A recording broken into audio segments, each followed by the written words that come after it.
Well, the last time we saw Joseph, he was in the Business Tonight studio, and he said, I won't be here next week, and I think the week after. We said, where are you going, Joseph?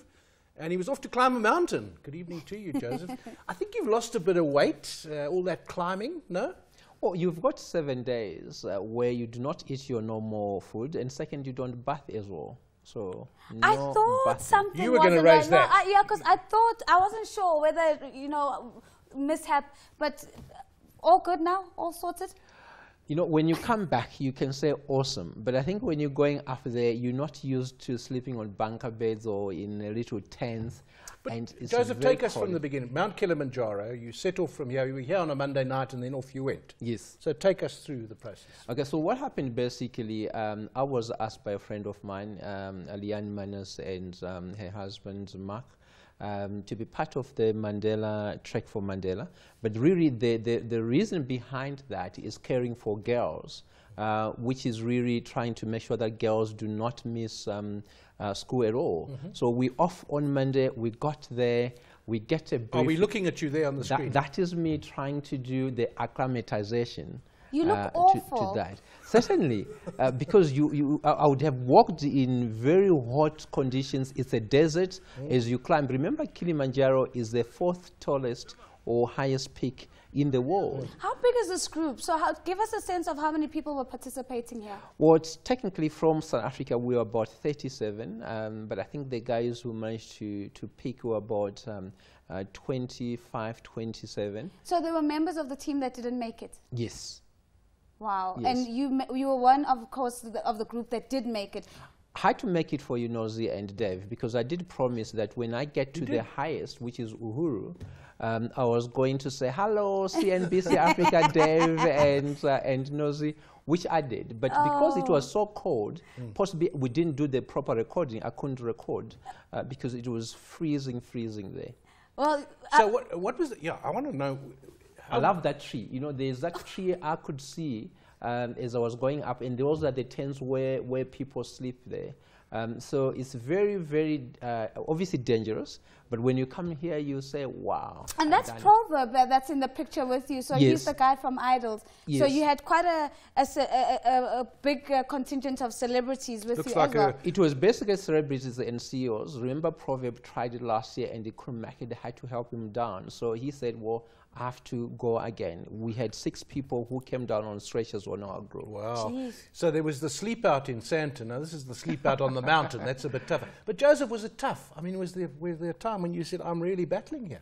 It is very tough. I must be honest with you. A lot of people say is a piece of cake or walk in the park. It's not. It can be very dangerous to your health. So you need actually to make a decision. This is where you need, as an individual, to say, well, am I ready to do this? So you get people who are told by the guys to say, no, you can't go back. The couple of them were told, no, this is where it ends in terms of your adventure. Because they weren't fit or what? Certainly, but also the altitude, you know, your breathing, the air and the cold as well. And one guy lost it. You know, you can momentarily lose your mind. And he was just basically walking towards a cliff. But surely you can't wake up and just decide that you're going to be a part of this group. There's a lot of preparation that goes into it.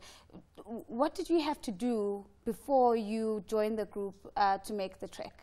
I wanted to do it 10 years ago, but we couldn't do it. So this time now we managed to do it.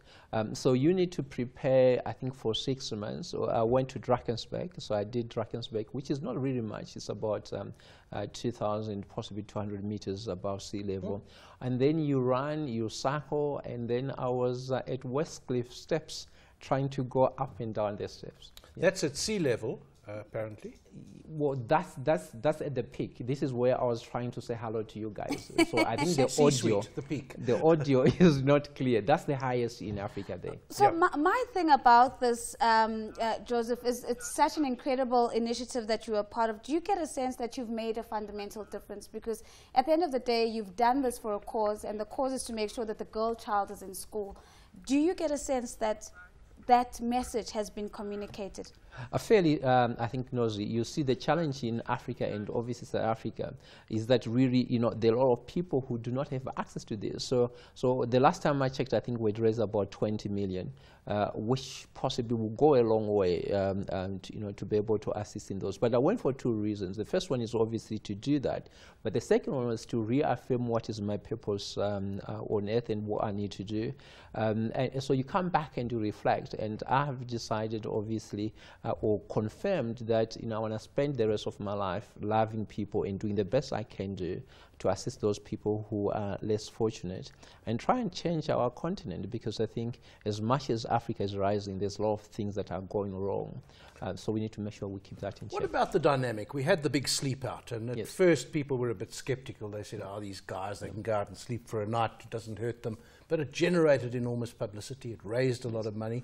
But then for the people as part of it, as with you, there's this dynamic of doing things with people where you're isolated from your normal environment and you have to work with each other. Yes. I could see this catching on more than it has so far. I mean, that must have been the most valuable part, the team building and getting to know people under stressful situations. 100%. So you learn quite a lot in terms of patience. Normally, I like driving things. I'm not patient. I try to do things as quickly as possible. Now, in this case, I was told to walk a little bit slower because I was going ahead of the guide. So when we did our training in Drakensberg, I got lost with about 6 other guys because I don't like walking slow. So I was leading the guys and I lost the track. At Kilimanjaro, obviously, you could not do that. But, now and again, I would be ahead, and the leader would tell me, no, you gotta be one step behind me, and I would slow down. So you learn a lot about people, patience, dynamics, and there's a lot of reflection and understanding of yourself. You don't have to mention names, but did anyone fail that perhaps didn't expect to and battled with that? No, I think a couple of, as I said to you, a couple of people did not make it, basically about 6 from our team, but many from the celebrity side. So just a final question, because of course this is a track for Mandela. It's again dipping into the Mandela legacy. And there's been a lot of questions, especially with this Mandela Day that we've experienced this year, with alternative voices questioning the Mandela legacy, especially for black people in South Africa and the like. Do you get a sense after participating in something like this that this actually is a legacy that's far, far more deeply entrenched than people would maybe give it recognition? Well, Nozi, I think personally, I respect what the role Miss Mandela played in the country. And certainly, I think there's massive debate. This debate started whilst he was alive in terms of whether he sold out to the African people in the country. I'm a Robert Sobukwe person, so I would stay out of comments on that. But certainly, I think it was very good for me. But remember, the real issue here is that what role do we play in creating a better society and for the girl child, which the founder, Richard Mabaso, said when he came to my office, I'm very happy to support. And I think I made great friends, the CEO of Mandela Foundation, Dr. Hatang, and so on. Well, David and I are looking forward to our invitation for the next track for Mandela. You're a girl child, you'll benefit. A very big thank you to Joseph Busha from JM Busha Investments. And